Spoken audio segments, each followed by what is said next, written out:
Hello friends, आप सभी का एक बार फिर से चंद्रप्रकाश प्रजापति यूट्यूब चैनल पर स्वागत है। फ्रेंड्स, आज हमारा संडे डाउट सेशन 66 और आज के वीडियो आपके लिए बहुत ही ज़्यादा इंटरेस्टिंग एंड नॉलेजेबल होने वाला है। खास करके सभी बैच के लिए, कोई भी बैच से आप बिलोंग करते हो, आप लोग वीडियो को एंड तक देखना, वीडियो को बिल्कुल भी स्किप मत करना। तो चलिए फ्रेंड्स, आज का वीडियो स्टार्ट करते हैं। कुछ बच्चों की डिमांड है कि व्हाट्सएप ग्रुप को क्रिएट किया जाए, जहाँ पे जिन बच्चों को पता नहीं है हमारे व्हाट्सएप चैनल के बारे में, जैसे यहाँ पे एक बच्चे ने मैसेज किया था, कमेंट किया था कि कौन कौन 2023 बैच के स्टूडेंट्स हैं, और यहाँ पे काफ़ी ज़्यादा डिस्कशन हुआ था, जिसमें से काफ़ी लोग चाहते थे कि व्हाट्सएप ग्रुप को क्रिएट किया जाए। लेकिन आपकी जानकारी के लिए बताना चाहेंगे कि व्हाट्सएप ग्रुप में कुछ लिमिटेड मेंबर ही ऐड हो सकते हैं, प्लस उसमें आपके पर्सनल नंबर भी शो होते हैं, जो कि ठीक नहीं है। जबकि व्हाट्सएप चैनल का बेनिफिट ये है कि इसमें हम सभी प्रकार के बैचेस के स्टूडेंट्स को इसमें ऐड किए हुए हैं। आप किसी भी बैच से जो स्टूडेंट 2024 में 12th पास आउट किए हैं, 2023 में पास आउट किए हैं, 22 में, 21 में, 20 में, या किसी भी ईयर में अपना 12th पास आउट किए हैं, इंस्पायर स्कॉलरशिप होल्डर हैं यहाँ पर, या इंस्पायर स्कॉलरशिप होल्डर नहीं भी है तो भी व्हाट्सएप चैनल को हमारे ज्वाइन कर सकते हैं। व्हाट्सएप चैनल का लिंक कमेंट बॉक्स में पिन कर दिया गया, साथ साथ वीडियो के डिस्क्रिप्शन में भी प्रोवाइड किया गया है। इसके साथ में अब आपके मन में आएगा कि अगर मुझे किसी प्रकार की कोई प्रॉब्लम आती है, कोई परेशानी आती है व्हाट्सएप चैनल में, मैं डायरेक्टली मैसेज करके तो नहीं पूछ पाऊंगा, तो आप हमें डायरेक्ट यहाँ पे मैसेज कर सकते हैं इस नंबर पे। कोई भी इंस्पायर स्कॉलरशिप से रिलेटेड कोई हेल्प चाहिए, कोई डाउट है, तो आप इस नंबर पर आप हमें मैसेज कर सकते हैं। जल्द से जल्द हम आपको रिप्लाई करेंगे और आपकी प्रॉब्लम का सलूशन प्रोवाइड करेंगे। पिछले संडे डाउट सेशन में काफ़ी ज़्यादा स्टूडेंट कमेंट बॉक्स में परेशान दिखे, खास करके 2023 बैच वाले, जिनका ऑफर लेटर जून में समथिंग आने ही वाला है। वो बैंक डिटेल से लेके काफ़ी ज़्यादा परेशान है, क्योंकि उनकी एज बहुत ज़्यादा स्टूडेंट है जिनकी 18 ईयर नहीं है। फिर वो उनका कहना है कि एसबीआई में अकाउंट कैसे ओपन होगा। तो मैं आपको बताना चाहूँगा कि पहले आप लोग ऑफर लेटर आ जाने दीजिए, उसके बाद में आपको डिटेल्स में वीडियो, स्पेशल वीडियोस आपको देखने को मिलेगी, जिनकी हेल्प से आप अपना बैंक अकाउंट ओपन करा पाएंगे। तो अभी से कुछ भी आपको करने की ज़रूरत नहीं है।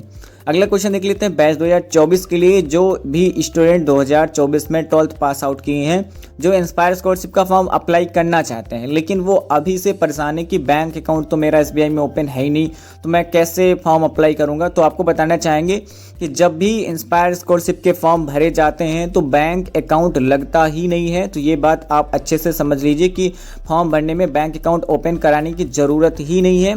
ऑफर लेटर आने के बाद बैंक अकाउंट ओपन कराया जाता है, जैसे कि अभी हमने 2023 बैच वालों के लिए बताया। और जिन बच्चों का बैंक अकाउंट, जैसे 2023 बैच के जो भी स्टूडेंट हैं, अगर पहले से ही ओपन हो गया है ऑफर लेटर आने के पहले, तो उनके लिए तो और भी अच्छी बात है। लेकिन हाँ, जो बैंक अकाउंट आपका एसबीआई का होना चाहिए, वो रेगुलर सेविंग बैंक अकाउंट या फिर नॉर्मल सेविंग बैंक अकाउंट होना चाहिए, जिसमें कोई भी ट्रांजैक्शन लिमिट ना हो। कुछ इसी प्रकार का आपको बैंक अकाउंट ओपन कराना है।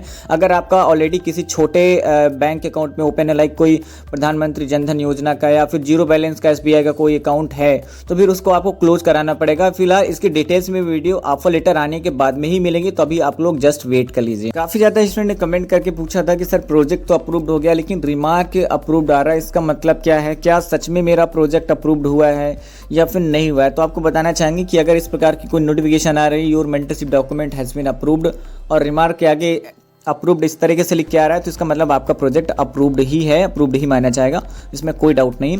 लेकिन खास करके बात करें जिन बच्चों का प्रोजेक्ट डिसअप्रूव होता है, उनके लिए एक प्रकार से ये फीचर्स कह सकते हैं। रिमार्क के आगे पहले क्या होता था, डायरेक्टली डिसअप्रूव्ड लिख के आ जाता था, लेकिन अभी के टाइम में डीएसटी आपको पार्टिकुलर रीजन भी प्रोवाइड कर सकती है। रिमार्क के आगे वो आपको लिख सकती है कि क्यों आपका प्रोजेक्ट रिजेक्ट हुआ, या फिर आपको डायरेक्टली रिमार्क के आगे नॉट अप्रूव्ड भी लिखा मिल सकता है। अगर मल्टीपल रीजन की वजह से आपका प्रोजेक्ट रिजेक्ट हुआ है, या फिर कोई स्पेशल रीजन डीएसटी को नहीं मिल रहा है, या फिर उनके पास में टाइम नहीं है, तो रिमार्क के आगे वो जस्ट नॉट अप्रूव्ड ही लिख देते हैं। तो चलिए फ्रेंड्स, यहाँ से कुछ डाउट्स देख लेते हैं। सर मैंने 2023 में आरबीएसई बोर्ड से 94% लाया। सर मेरी एज 16.5 है, मुझे एसबीआई का अकाउंट ओपन करवाना होगा। इसके लिए आपसे मैं यही कहूँगा कि आप थोड़ा वीडियो को बैक करके देखें। अगर आप स्टार्टिंग से देखते आए हुए हैं तो आपकी प्रॉब्लम सॉल्व हो गई होगी।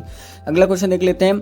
सर मेरे यूपी बोर्ड में 88.80 444 नंबर आए हुए हैं और बीएससी करना चाहते हो। बिल्कुल इतने परसेंट में आपको, अगर आप यूपी बोर्ड 2024 में 12th पास आउट किए हैं, या 23 में ही, या किसी भी ईयर में, तो 88.80 में तो मिल ही जाएगी, इसमें कोई डाउट नहीं। अगला क्वेश्चन देख लेते हैं। सर अगर माइनर में एब्सेंट हो गया हूँ और बैक लग गई है तो क्या होगा?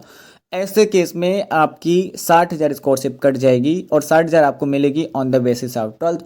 आपकी स्कॉलरशिप परमानेंट डिसकंटिन्यू नहीं होगी। जब आप बेसिस सेकंड ईयर के डॉक्यूमेंट अपलोड करोगे, अच्छा सब कुछ रहेगा, कोई दिक्कत नहीं रहेगी, तो आपकी आगे की स्कॉलरशिप मिलती रहेगी। कहने का मतलब ओवरऑल 60,000 आपका नुकसान हो जाएगा। अगला क्वेश्चन देख लेते हैं। सर, हेलो सर, मैं 2022 बैच की स्टूडेंट हूँ। मेरा SBI में अकाउंट है, उसमें अकाउंट से मेरे फ़ोन पे, गूगल पे, पेटीएम खुला है, इससे इंस्पायर स्कॉलरशिप में कोई प्रॉब्लम तो नहीं होगी? कोई भी प्रॉब्लम नहीं होगी पूर्णिमा। अगला क्वेश्चन देख लेते हैं। Sir, I am a student of batch 2022. I have completed uploading bank details, but due to the continuing ethnic crisis in Manipur, only the first semester exam is declared, but the second semester exam is not declared yet.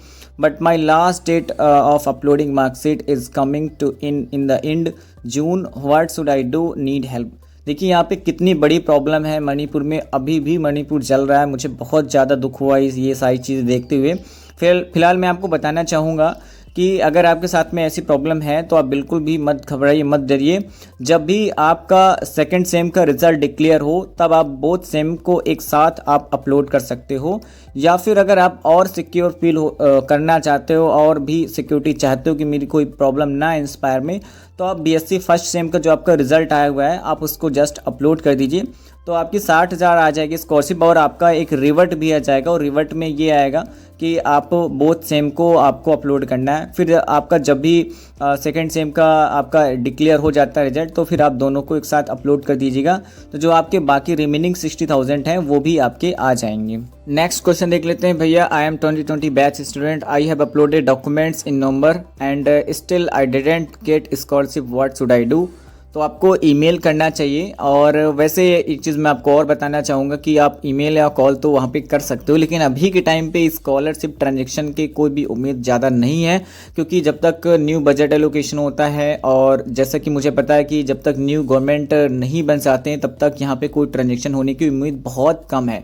तो जो नए transaction होने की उम्मीद है वो जून के and से या फिर जुलाई मंथ से ही हो सकती है। फिलहाल फिर भी आप यहाँ पे ईमेल कर सकते हो। अगला क्वेश्चन देख लेते हैं। हाय सर, मैं 2023 बैच का स्टूडेंट हूँ। 12th में इनके 95% बनी थी, लेकिन सर जब मैंने फॉर्म फिलअप किया तो उसमें एंडोर्समेंट फॉर्म गलत फिल हो गया। सर क्या इसमें कोई प्रॉब्लम होगी क्या?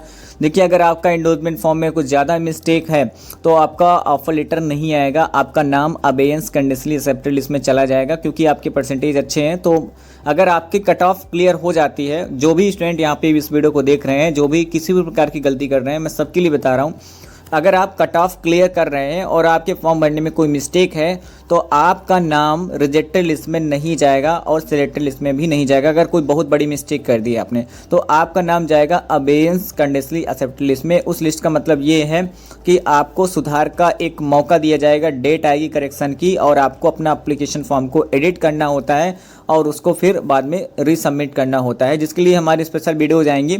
तो फिलहाल जैसे कि स्टूडेंट यहाँ पे पूछा हुआ है कि इनके एंडोर्समेंट फॉर्म में गलती हो गई है, तो अगर माइनर से मिस्टेक है तो डायरेक्टली ऑफर लेटर आ जाएगा, और अगर बहुत बड़ी मिस्टेक आपने कर दी है तो आपका नाम अबेयंस में जाएगा और फिर बाद में आपको एंडोर्समेंट फॉर्म फिर से सिग्नेचर स्टाम्प करा करके उसको री अपलोड करना होगा और आपको फॉर्म को सबमिट करना होगा। फिर 3 से 4 महीने के अंदर आपका ऑफर लेटर आ जाएगा।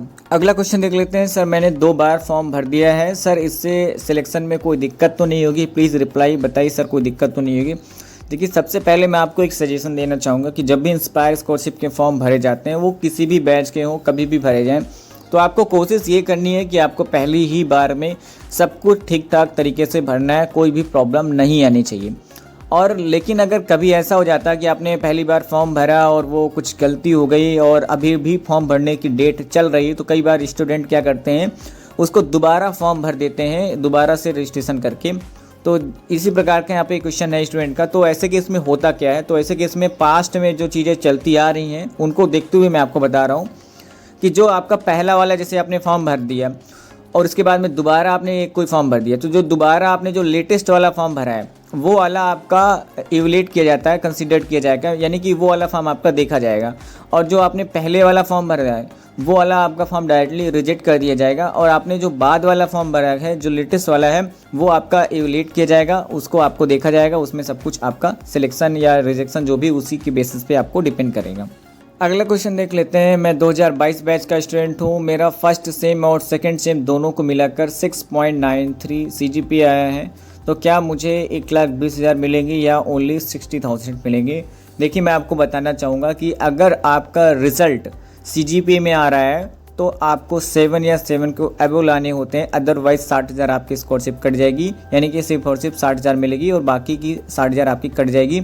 हालांकि आपकी स्कॉलरशिप परमानेंट डिसकंटिन्यू नहीं होती है, आपकी स्कॉलरशिप आगे भी मिलती रहेगी अगर आपके आगे अच्छे परसेंटेज वगैरह मार्क्स वगैरह आते हैं। दूसरी बात करें, अगर आपका रिजल्ट मार्क्स में आ रहा है, ये आपके रिजल्ट में मेंशन है कि इतने नंबर आए आउट ऑफ इतना आपका मैक्सिमम मार्क्स, यानी कि आउट ऑफ कितना आपका पूर्णांक है, कितने नंबर हैं, तो ऐसे केस में अगर आपके 60% या 60% के अबव बन जाते हैं तो उस केस में आपकी पूरी स्कॉलरशिप आती है। अगला क्वेश्चन देख लेते हैं। सर मैं 2022 बैच के स्टूडेंट हूँ, मेरी फर्स्ट ईयर की स्कॉलरशिप आ चुकी है, सेकेंड ईयर के लिए फर्स्ट ईयर की तरह फॉर्म फिलअप करके अपलोड करना है या फिर ओनली मार्कशीट ही अपलोड करनी, तो अब आपको फॉर्म वॉर्म कुछ भी नहीं भरने की ज़रूरत पड़ेगी। अब आपको जैसे ही आपका सेकेंड ईयर का रिजल्ट आता है, आप अपना अकाउंट को लॉगिन करिए, वहाँ पे डॉक्यूमेंट फॉर BSc MSc का ऑप्शन जहाँ पे आता है उसमें आप ईयर 2 सेलेक्ट करिए और वहाँ पर मार्कशीट और परफॉर्मेंस रिपोर्ट जस्ट अपलोड कर दीजिए, आपका काम हो जाएगा, आपकी स्कॉलरशिप आ जाएगी। इसके अलावा कुछ भी आपको कोई नया फॉर्म भरने की आवश्यकता नहीं है।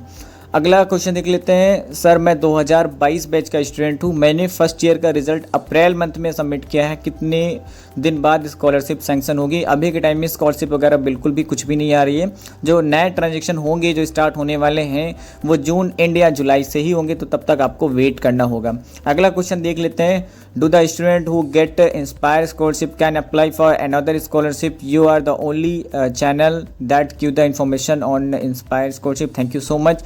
आपको बताना चाहेंगे कि as per inspired DST norms आपको 2 स्कॉलरशिप नहीं लेनी चाहिए, एक टाइम पे आप एक ही स्कॉलरशिप ले सकते हैं, आप सेम टाइम में 2 स्कॉलरशिप नहीं बेनिफिट ले सकते हैं। फिर भी बहुत ज़्यादा स्टूडेंट हैं जो सेम टाइम में इंस्पायर के साथ में अदर स्कॉलरशिप का फॉर्म भरते हैं और उसका बेनिफिट लेते हैं, लेकिन इसका मतलब ये नहीं कि हम आपको ये चीज़ रिकमेंड कर दें या सजेस्ट कर दें। अगर आप लेना चाहते हो तो आप खुद अपने रिस्क पे ले सकते हो। फ्यूचर में अगर किसी भी प्रकार की कोई प्रॉब्लम आती है इंस्पायर स्कॉलरशिप के साथ में या कोई स्कॉलरशिप कैंसिल होती है तो इसके जिम्मेदार सिर्फ और सिर्फ आप होंगे, हम नहीं। तो दोस्तों आज का संडे डाउट सेशन यहीं तक। फ्रेंड्स मैं आपको एक चीज़ बताना चाहूँगा, जो भी स्टूडेंट 2024 के हैं, यानी जिन्होंने 2024 में 12th पास आउट किए हैं या फिर जो भी स्टूडेंट 2023 में 12th पास आउट किए हैं, चैनल को सब्सक्राइब करना बिल्कुल भी मत भूलना, तुरंत ही चैनल को सब्सक्राइब कर लीजिए। साथ ही साथ बहुत ज़्यादा स्टूडेंट हैं जो रेगुलर वीडियोस देख रहे हैं, संडे डाउट सेशन में कमेंट भी करते हैं, उन्होंने चैनल को अभी तक सब्सक्राइब नहीं किया है, तो वो लोग भी प्लीज़ चैनल को सब्सक्राइब कर लीजिए। अगर आपके मन में कोई डाउट है तो आप इसी वीडियो के नीचे कमेंट कर सकते हैं, नेक्स्ट संडे डाउट सेशन में उसको हम जरूर दिखाने की पूरी कोशिश करेंगे। साथ ही साथ अगर यहाँ से आपका डाउट क्लियर नहीं हो पाता है तो आप हमें इस नंबर पर व्हाट्सअप मैसेज कर सकते हैं।